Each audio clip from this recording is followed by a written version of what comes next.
There are 5 risks that pose a massive threat to your retirement portfolio, and most advisors will only talk about 1 or 2, maybe 3 of them, if any at all. Here's the potential retirement saving opportunity for you. At each of these risks, sincerely ask yourself, has my financial advisor prepared me for this? Did he take this risk seriously, giving it the proper attention and research it deserves, or did he just brush it off? Either because he doesn't know how to address it, or because he's lazy, he doesn't want to figure it out. And if he hasn't yet addressed it, ask him.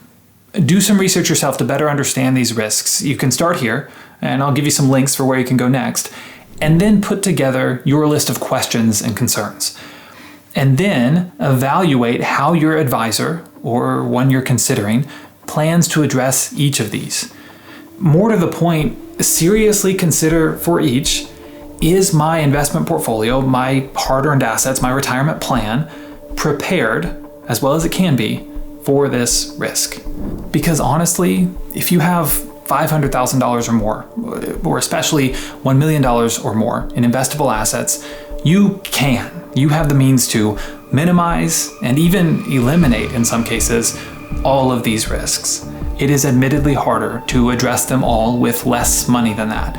But of course, that doesn't mean you should not make yourself aware and do whatever you can. All right, so let's get into it. Let's work through these massive risks.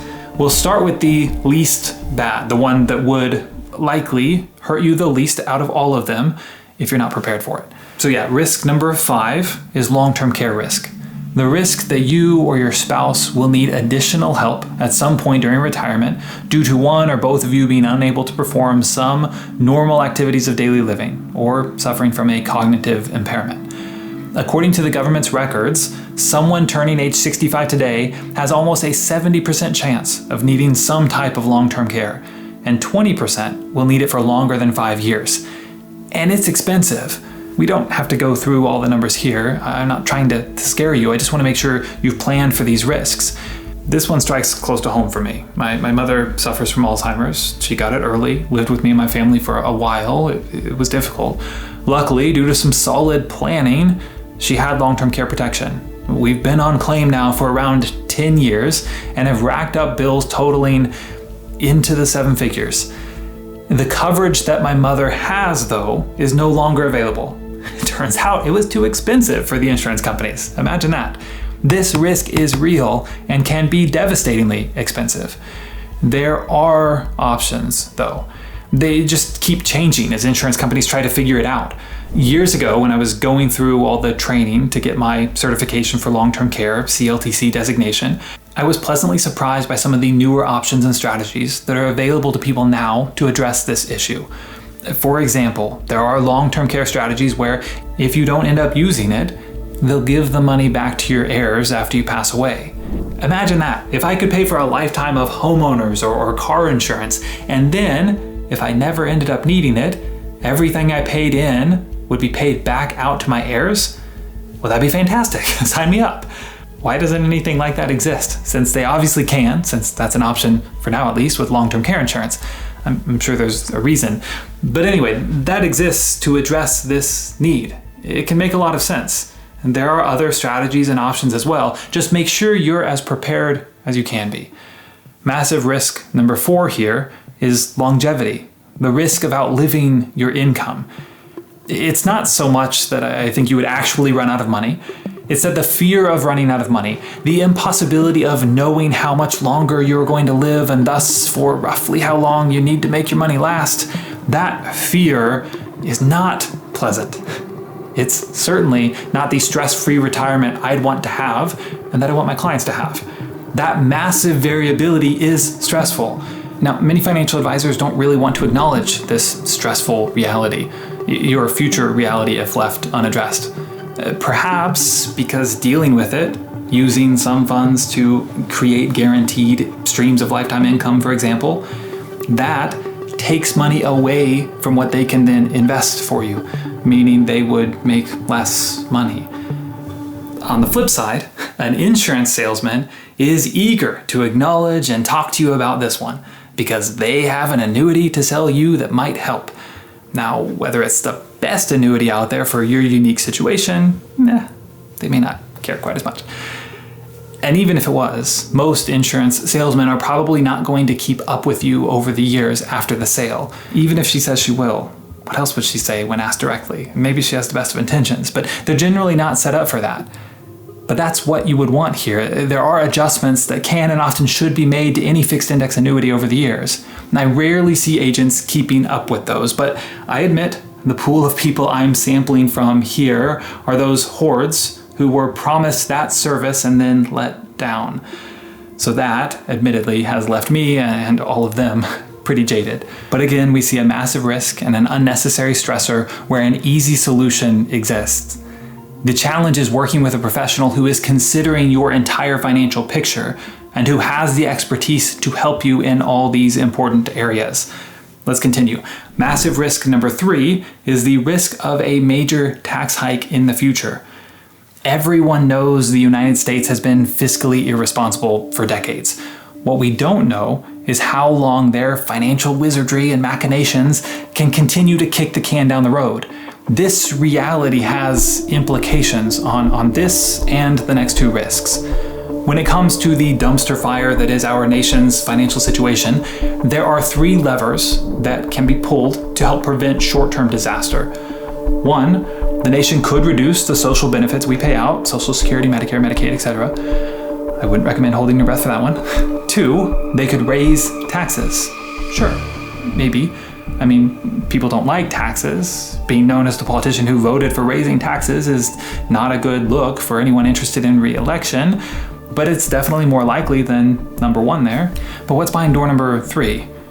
They could print money. Hey, that's been working recently. They can just blame the inflation on something else. And if they're lucky, it just ends up being the next guy's problem and not theirs. Anyway, we'll come back to that 3rd option there, but the second one, a future major tax hike, is absolutely a risk. And the more you have in traditional retirement accounts, non-Roth retirement accounts, the more you are exposed to this risk. Now, of all these risks, this is the one that I see most serious financial advisors helping with today. So I wouldn't be surprised if your current advisor has helped you implement a simple Roth conversion strategy. That's good. Now, that being said, if your investable net worth is greater than $1 million, and by the way, that's a government line in the sand, not mine, and your advisor is only doing normal Roth conversions, he's not talking to you about utilizing real estate, for example, or other alternative conversion strategies, you're missing out. There is opportunity for much greater tax savings. If you meet those criteria and this is news to you, schedule a call. I'd love to show you just how much more you could save. I'll put a scheduling link in the description. Anyway, massive risk number 2 is prolonged, higher than historical inflation. And if it's higher than historical, it's most likely higher than what your advisor is illustrating in your plan. And I'm not even necessarily talking about hyperinflation here, which is absolutely still a risk. But even just an extra % or 2 annual average inflation throughout your retirement can have disastrous implications. This is not a fun thing to talk about. I hate talking about it. It makes me sound like a doomsayer. But if I didn't talk about it with clients and with you, that wouldn't be honest of me. I know it's a risk. It would be a disservice to you. Because given that aforementioned 3rd option for the government to kick the can down the road seems like the most likely path in the future, this is absolutely a risk. And I'm not saying it's guaranteed to happen. Neither is your house flooding or burning down, but that doesn't mean you ignore the risks. That doesn't mean you poo-poo the concern. Oh, you're super responsible, you probably don't need to worry about insuring it. No, that would be stupid. You pay for the insurance and hope you never need to use it. Yet, that's how I've seen most financial professionals treat this very real risk. I've been to financial advisor trainings where they coach advisors how to talk their clients out of being concerned about this risk. They provide advisors with scripts designed to effectively make you feel stupid or silly for asking. Advisors doing this are either, in a way, lying to you. They don't know how to solve this massive risk, and so they just need to convince you that it's not real so that you remain their client, or they're lying to themselves. There is undeniably a risk here. maybe if we give them the benefit of the doubt, they just don't grasp the economics behind it.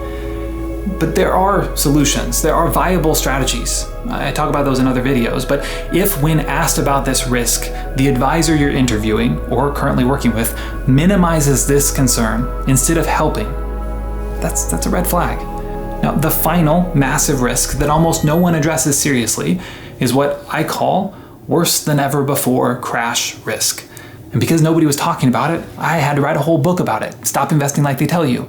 Specifically, myths 9 and 10 highlight the undeniable risk here and how, especially if you're getting ready for or have just entered retirement, a traditional passive stock and bond portfolio isn't going to cut it. In the description and comments, I link out to other videos I've created diving deeper into some of these concerns so that you can better understand them before bringing it up to that advisor in question. But in this case, for this last risk specifically, if you want to see an example of the better way to invest that we use for our clients in order to best mitigate this massive risk, you'll want to watch this one next. It's really good. I'll see you there.